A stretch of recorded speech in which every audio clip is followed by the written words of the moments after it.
One of the biggest stories of the year sits on a shelf, unreported and unremarked upon in serious ways. For those willing to look closely, this omission indicates a larger and increasingly dangerous breakdown of truth-seeking in public life. On the 31st of July 2025, the United Nations Office of the High Commissioner for Human Rights, OHCHR, issued a press release in which it announced that at least 1,373 Palestinians have been killed while seeking food since the 27th of May. Most of these killings, the statement added, were committed by the Israeli military. Subsequent UN situation updates during early September have increased that number to 2,146. If the UN is telling the truth, this would constitute the largest military atrocity committed by a liberal democracy in at least half a century, by a wide margin. For context, according to official tallies, US troops murdered between 347 and 504 civilians during the 1968 My Lai massacre in Vietnam. There are, however, good reasons to believe that the UN's figures are wrong. The exquisite precision of 1,373 and 2,146 notwithstanding, the OHCHR has dispensed entirely with evidence and sources for its Gaza claims. Instead, it hung its entire late July press release on the word reportedly and offered no external attribution whatsoever in its subsequent updates. That was deemed sufficient by far too many people in today's information environment, especially after the claims are laundered through credulous news media.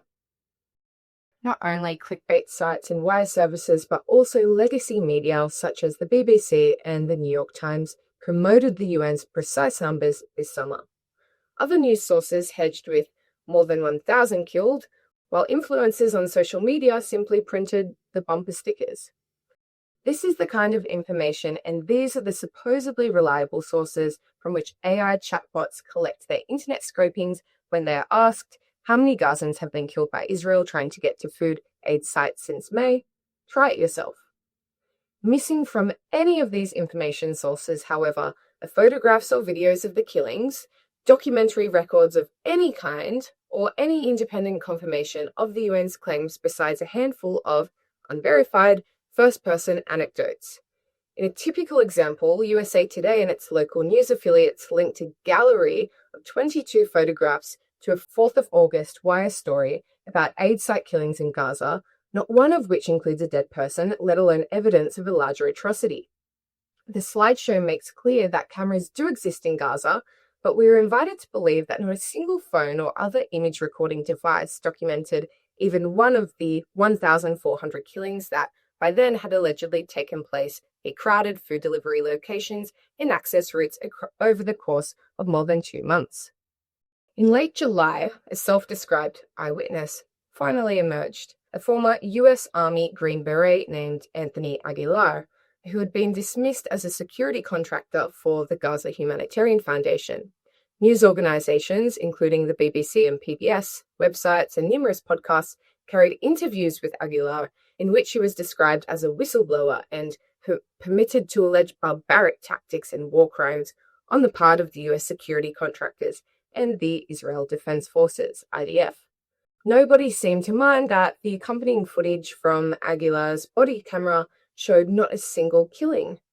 Aguilar's most heartrending story, in which he claimed to have been kissed by a grateful Palestinian boy whose killing he then witnessed, was later found to have been fabricated in every detail. The boy was never shot and remains alive. At the time of writing, 4 days after Aguilar's claims have been fully discredited in early September, neither the BBC nor PBS has amended their earlier coverage. As consumers of this kind of evidence-free content, ordinary citizens can be divided into roughly 4 categories, depending on the topic at hand. Some of us accept unverified information out of naked bias. In the case of the Gaza food aid story, millions of our fellow citizens in the West require no evidence to embrace the familiar and uncomplicated fable of Israeli or Jewish evil. Indeed, facts or even nuances are highly inconvenient for these consumers who then must take the trouble to cancel or willfully ignore the purveyors of such evidence. Others of us respond with what might be called learned ignorance. This fast-growing group has simply never been taught how to distinguish fact and fiction, let alone fact and claim. On the contrary, their education includes fewer and fewer examples of objective inquiry, the scientific method, and the principle of innocence until proven guilty, but many classroom hours of propaganda and critical theorizing that condemns the disfavored without a hearing. In today's post-truth information environment, the learned ignorant are society's babes in the woods. A third group of us go along to get along. We conform, or appear to conform, via our social media likes, our cocktail party commiserations, our bumper stickers, or simply our silence. This is how we avoid the professional or social consequences of perceived dissent from the prevailing narratives of powerful in-groups. It is one thing to set your drunken uncle straight at a family dinner, but it is quite another to question the chosen dogma of your CEO, your pastor, your university dean, or a vaunted international organization on the issue of the moment.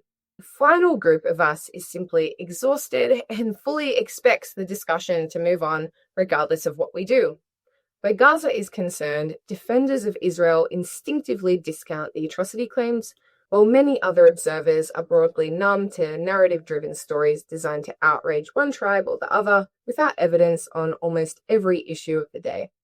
They recall that in the last few years, millions of their fellow Americans of all backgrounds and strata have been led to believe not only that their principal ally in the Middle East committed mass murder of aid-seeking civilians, but also that a Ukrainian president enriched himself on US foreign aid intended to fight Russia, that multiple elections were stolen, and that swarms of unidentified flying objects invaded New Jersey. And that is a greatly truncated list. The exhausted cohort is correct to believe that things will eventually move on, as they did in all of those examples.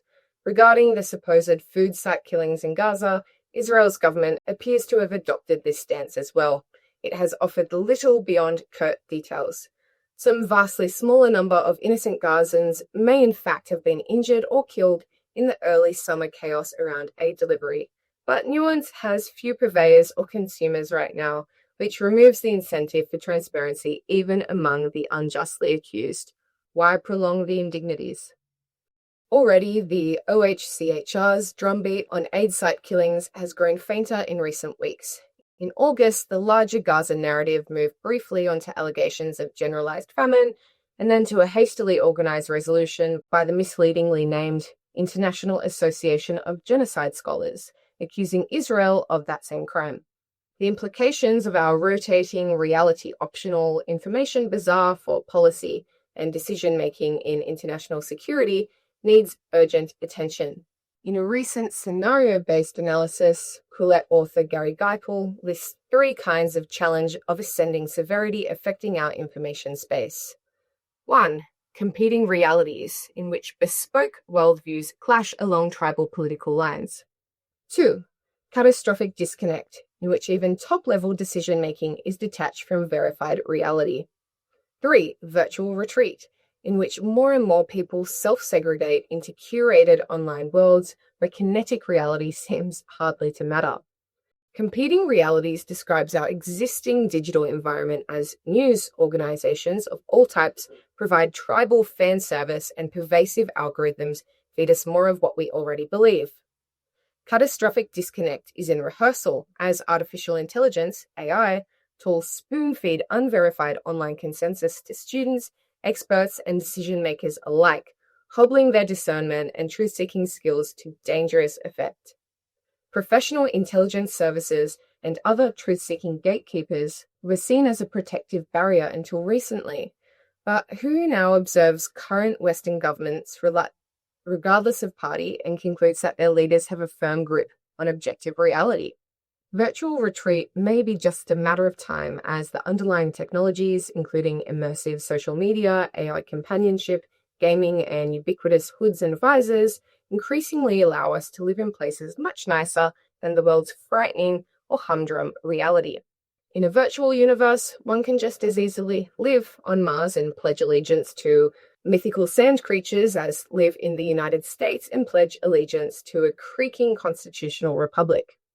International relations under these scenarios may undergo profound transformations. Consider the risks when US congressional votes on aid, decisions about military shipments, and discussions of regional strategy take place in a fog of unsubstantiated allegations and outright lies enveloping millions of Americans. Consider the difficulty of pushing back on the UN and other authorities once their claims have gone unchallenged for so long. And consider how these problems will worsen as nearly perfect deepfakes proliferate and foreign adversaries refine their already substantial targeting of our beliefs and opinions. Disproportionate responsibility for this growing detachment from reality falls on the practice of journalism or lack thereof. Whether it's a once-in-a-generation military atrocity, a brazen smear by the OHCHR and its allies, or a nuanced example of war's tragedies, the Gaza food aid story is not only a big story, but also a reportable story. Yet it is not being reported. Truth is not being sought by those who were, until recently, entrusted to do so. Gaza is challenging terrain for journalists, but Geneva is not. Reporters could begin by asking the United Nations OHCHR to open its books and provide a detailed justification for what it meant by reportedly. Disappearing journalism is not the only problem. Academic experts increasingly avert their eyes as well, either because they have succumbed to alternative realities themselves, or simply because they fear the professional and social risks of offering basic reality checks on tribalized topics. An expert might observe, for example, that even the worst militaries learn from mistakes and adjust, which makes the rising curve of supposed butchery by the highly competent IDF around aid sites farcically implausible. The UN's estimate of the killings rose from 798 dead on 11th of July to 1,373 on 31st of July to 2,146 on the 4th of September, as already noted. Meanwhile, primary and secondary schools, and of course colleges and universities as well, though it is almost too late then, need to do better than reinforcing learned ignorance. The tribe that dominates education may believe that it has gained too much from the status quo to reverse course, but history shows that a sheep-like population can turn very quickly on its shepherds. The rise of video deepfakes and sophisticated foreign influence campaigns may make the stampede away from truth even worse, but the barn doors are already wide open. We're a society primed to believe everything and nothing. That is a big story too. This essay was written by Gary Geipel. Gary is a senior associate of the Washington-based National Institute for Public Policy, where he studies information threats to national security. It was published in Quillette on the 10th of September, 2025. You can read it for yourself at quillette.com. Thank you so much for listening. I've been Zoe Booth. Until next time.